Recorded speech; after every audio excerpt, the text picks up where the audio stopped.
अस्सलाम वालेकुम फ्रेंड। आज का जो टॉपिक है वो है hyper acidity and ant acid. आज हम देखेंगे कि हाइपर एसिडिटी क्या होती है और एंट एसिड क्या होते हैं। फर्स्ट हम देख लेते हैं what is hyper acidity. Hyper acidity, जैसा कि आप देखें इसके नाम से ही है हाइपर। हाइपर का मतलब होता है ज़्यादा। किसका ज़्यादा हो जाना? एसिड का ज़्यादा हो जाना। एसिड का कहाँ पे ज़्यादा हो जाना?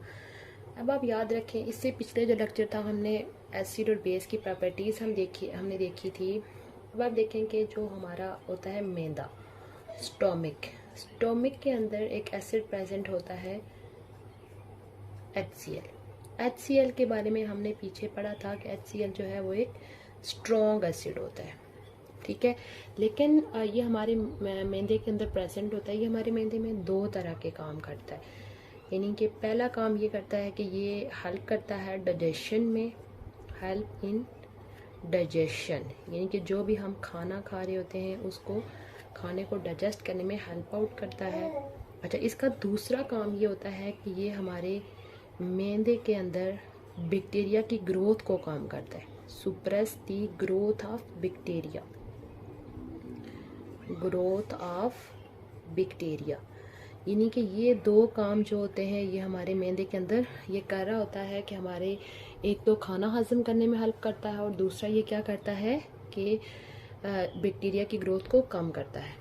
तो हमारे मैदे के अंदर सपोज के यानी कि ये अगर स्टोमिक है इस तरह से, इसकी ये जो दीवारें हैं जिसको स्टोमिक वॉल्स बोलते हैं, इनके अंदर ये प्रेजेंट होता है। उसके बाहर आप समझ लें कि एक बैरियर सा होता है, ठीक है। और वो कौन सा बैरियर होता है? Water barrier, water proof barrier होता है। एक लाइनिंग सी होती है, उस लाइनिंग को बोलते हैं म्यूकस। क्या बोलते हैं उस लाइनिंग को? म्यूकस। और उस म्यूकस का काम है कि वो वाटर प्रूफ बैरियर के तौर पर काम कर रही होती है। यानी कि वो क्या करती है, इस एसिड को इससे बाहर नहीं आने देती। एसिड जो होता है वो इसके अंदर ही रहता है। लेकिन बाज़ औक़ात ये होता है कि किसी वजह से ये जो लाइनिंग होती है वो डिस्टर्ब हो जाती है। डिस्टर्ब होने की वजह से बहुत ज़्यादा जो एसिड होता है वो हमारे मैदे के अंदर फैलना शुरू हो जाता है। फैलने से क्या होता है कि उसमें एक मैदे के अंदर एक अल्सर बन जाता है। उस अल्सर को बोलते हैं पेप्टिक अल्सर, पेप्टिक अल्सर। और ये जो पेप्टिक अल्सर जब बनता है ये बहुत ज़्यादा पेनफुल होता है, यानी कि इससे इंसान को बहुत ज़्यादा तकलीफ़ होती है। इस कंडीशन को बोलते हैं हाइपर एसिडिटी, यानी मैदे के अंदर जो होता है वो एसिड का बहुत ज़्यादा हो जाना। उसके बाद आपने याद रखना है कि जब हमारे यानी कि इसको हाइपर एसिडिटी को अगर हम उर्दू में देखें तो इसको बोलते हैं तज़ाबियत। और ये अगर यानी कि बाज़ औक़ात अगर ये पेप्टिक अल्सर माइल्ड है तो जस्ट हम मेडिसिन को यूज़ करके हम इसका इलाज कर सकते हैं, मेडिसिन को यूज़ करके। बट अगर ये सीवियर किस्म का है तो इसके लिए क्या किया जाता है, यानी सर्जिकली इसको रिमूव किया जाता है, ऑपरेशन करके इस अल्सर को रिमूव किया जाता है। ये थी हाइपर एसिडिटी। अब हम देखेंगे व्हाट इज एंट एसिड। अच्छा, अब याद रखेंगे जब हाइपर एसिडिटी होती है तो हाइपर एसिडिटी के इलाज के लिए जो मेडिसिन यूज़ की जाती हैं उनको क्या बोलते हैं? एंट एसिड। ये एंट एसिड क्या करते हैं कि जाके मैदे के अंदर जो HCl का इफ़ेक्ट है उसको क्या करेंगे? न्यूट्रलाइज करेंगे। यानी HCl के इफ़ेक्ट, यानी जिसको हम हीट बर्न भी कहते हैं, हार्ट बर्न भी कहते हैं, यानी मैदे की जलन भी बोलते हैं, या एसिड इंडाइजेशन भी बोलते हैं। एसिड इन डाइजेशन ये जाके क्या करता है, उसका इलाज करेगा। कैसे इलाज करेगा? उसको न्यूट्रलाइज करके। मोस्टली यानी कौन से बेसिस होती हैं जो एंट एसिड मेडिसिन के अंदर मौजूद होती हैं?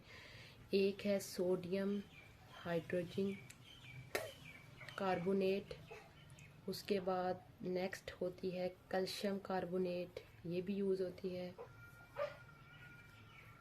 उसके बाद मैग्नीशियम हाइड्रोक्साइड, उसके बाद एल्यूमिनियम हाइड्रोक्साइड। यानी कि ये इस तरह की बेसिस हैं जो मोस्टली एंट एसिड के अंदर प्रेजेंट होती हैं।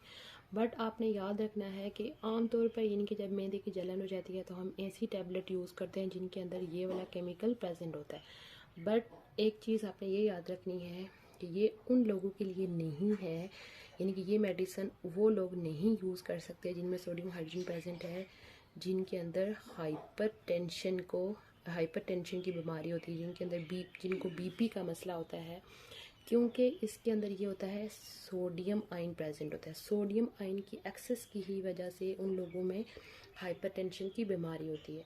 तो इस वजह से जिन लोगों में ऑलरेडी हाइपरटेंशन की बीमारी है उनके अंदर जब यानी उनको जब हाइपर एसिडिटी हो जाती है तो वो इनके अलावा इस तरह की मेडिसिन यूज़ कर सकते हैं जिनमें ये सोडियम आयन प्रेजेंट नहीं होता, यानी उनके लिए ये रिकमेंड नहीं की जाती।